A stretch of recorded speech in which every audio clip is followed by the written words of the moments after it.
So guys, ito naisipan ko lang. Ito yung nasa likod ko. Ay si Kuya. Yung mga batang Pasay lang ngayong nakakilala dyan. Yung mga kabatch ko sa Zamora, sa Burgos, at sa lahat ng mga tiga Pasay. Pero dun sa Malibay. Yan, kung merong yung legit na na mga palamig, yung hindi pa sikat yung mga sago, hindi pa sikat yung mga milk tea na yan, meron na yan, scramble ni Kuya. Ayan o. Yan.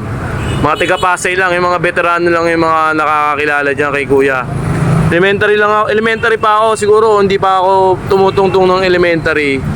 Nagtitinda na yan ng scramble. Bestseller niya yung pula. Ayun ang lagi kong yung kulay pink.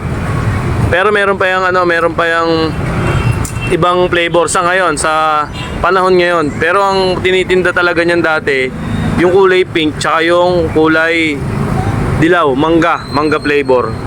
Yan. Habang naghihintay ako ng asawa ko dito sa Dali. Bibili kayo. Pangalawang vlog ko na to, mga kaibigan. Pangalawang vlog ko na. Marami dito makaka-relate, mga tiga Pasay. Siguro yung mga ngayon, mga matatanda na, mga nasa ibang bansa na, sa mga successful na sa buhay, mag-boyfriend, girlfriend pa lang, yung mga bago pa lang may in love, yan. Yung mga hindi pinalad na mga estudyante. yung mga marami silang memories dito kay Kuya. Kaya bibili tayo kay Kuya ng scramble ni Kuya. Pangalawa na to, mga kaibigan, pangalawang vlog ko na to. At sa mga makakapanood dito, siguro maraming ngingiti habang pinanonood tong vlog natin kay Kuya. Ayun veterano yan. Dati yung yung pang shake niyan, hindi pa siya yung hindi pa yung instant, hindi pa siya yung di makina. Ang ginagamit niyan yung payong, improvise. Hinahalo niya, kaya laki ng katawan niyan eh. Doon sa kanto ng niya ayun, basta yun, doon yan diyan. Iniikot niya lang yun ng isang kamay, tapos yung kabilang kamay niya salo-salo niya ng timba, yung timbang maliit, habang hinahalo niya yun. Ang tiyaga niyan, hinahalo niya ng hilalo, manual kung tawagin. Kaya ang sarap nun, sobrang solid. Kaya yung mga nagbablog na mga food, yung mga tropang foods natin, baka sakali pwede na yung i-vlog to si Kuya, kasi napakatagal na nito nagtitinda ng scramble dito sa Pasay.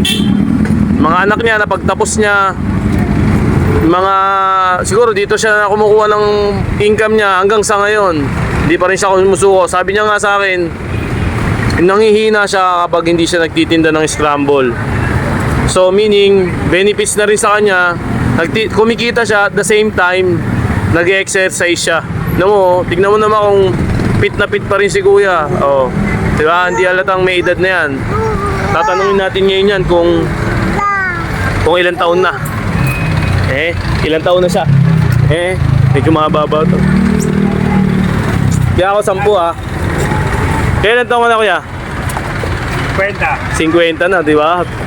Good shit, pero pa rin, di ba? Di halatang 50. Ganyan talaga pag nag-exercise araw-araw eh. Parang hindi Si Kuya, marami nakakilala sa'yo, Kuya. Mga kaedad ko, mga 1987, mga hanggang 1980. Mga batang Zamora, mga nag-aaral sa Zamora. Pangalawang vlog ko na to, kaya maraming natuwa sa vlog ko yung yung nakita nila. Mga lihitimo tiga Pasay yan, makikilala niyo yan si Kuya. Dito yan sa Zamora. Maraming inaano to si Kuya, tinatamba yan. Good yan Dati manual lang, ngayon syempre sa panahon ngayon kumbaga medyo moderno na. Dati manual lang si Kuya, kaya laki ng katawan niya solid eh. Payong lang yun, di ba? Payong lang ba yun, Kuya? Tsaka timba. Di ba? Isang hawak sa timba, isang hawak sa panghalo. Walang ngalayan yun, talo ka pag nangalay ka. Okay, mga kaibigan, sa mga kapanood nito, ito si Kuya, titingnan natin yung harapan ni Kuya. Ayan si Kuya. Kung naalala nyo, siguro mami-memories nyo yung magbabalik sa inyo yung mga kahapon. Hindi pa kayo marunong ma-in love, hindi pa kayo marunong manligaw. Doon si Kuya. Kuya, 10 lang ako, Kuya, 10. Ito, Kuya. Solid yan. Ayan, nagtitinda rin siya ng mangga noon. Ano? Scramble lang. Scramble lang ako, Kuya. Solid yan. Authentic yan.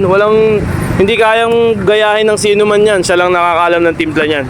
Okay, maraming salamat sa panonood nyo. Pero